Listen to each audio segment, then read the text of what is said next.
All right, you may notice or recognize this as a pop quiz I gave you yesterday, but we're not talking about the pop quiz. I'm just using these graphs to talk about what if I'm asked to take a function, like for instance, y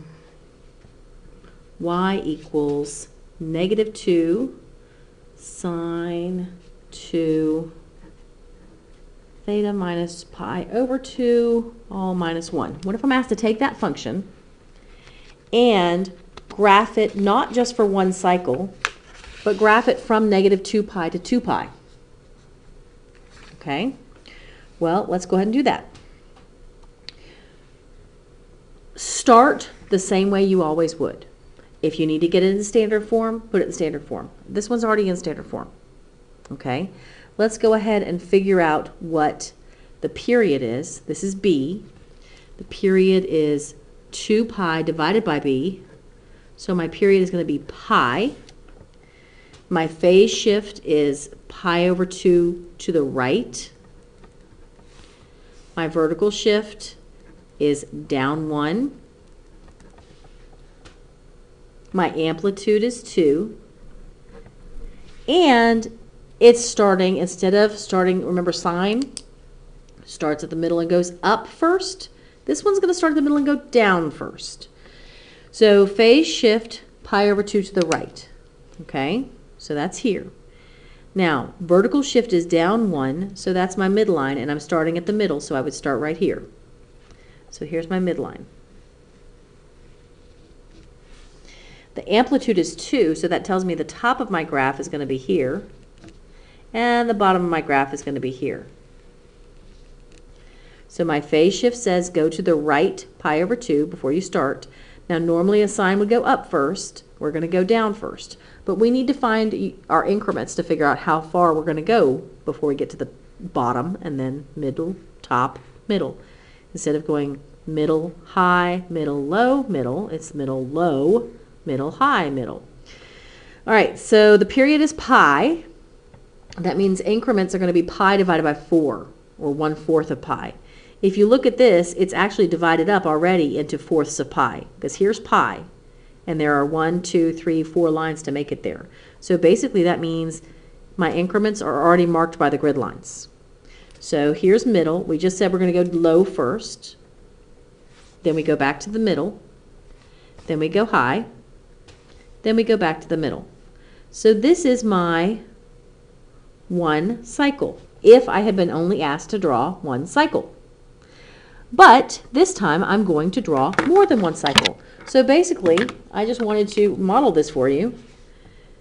I suspect most of you could have figured it out yourself anyway, but you pretty much just keep on going. If I'm going basically pi over 4 each time is one grid line. So if I'm at mid now, then I go low for the next one. If I'm at low, the next one is mid. Going backwards, here's mid, the next one would be high. The next one's mid, low, mid, high, mid, low, mid, high, mid. And you could just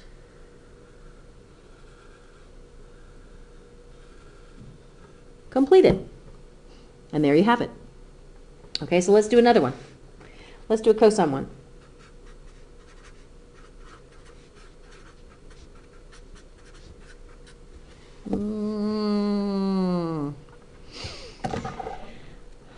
I'm going to go with 1. There we go. All right, so we have amplitude of 1, amplitude of 3. My b value is 1 here. There's nothing to factor out. There's nothing here. So my b is 1. So that means my period is 2 pi divided by 1. So my period is just 2 pi. That means that my increments are 2 pi over 4, which is pi over 2. Okay, my phase shift is pi over 2 to the left. My vertical shift is up 1. All right, so pi over 2 to the left, that's right here, up 1. This is where I'm starting. That's my Actually, let's talk about the vertical shift. Vertical shift is up 1, and I shouldn't have done that. I'm sorry. I wanted to draw my midline. That is my midline. That's not the right point, though. Here's my midline. We're going up 3 from that, down 3 from that. The reason that's not my first point is because this is cosine. Cosine doesn't start on the midline. It starts on the top. Starts high, mid, low, mid, high. Okay, so this is actually my first point right up here. So pretend that one's not there. All right, my increments are pi over 2. Well, nicely enough, that's actually as it's labeled. It's labeled in halves of pi. So I go to each one that's labeled. In other words, not every grid line, but 2 grid lines is pi over 2. 2 grid lines, another pi over 2. So if I start at high, the next one is middle. The next one is low. Then middle. Then high. That's one cycle. If I'm wanting to do more than one cycle, I just keep going. This is high, the next one would be mid. Over here, high, mid, low, mid. Just keep going. And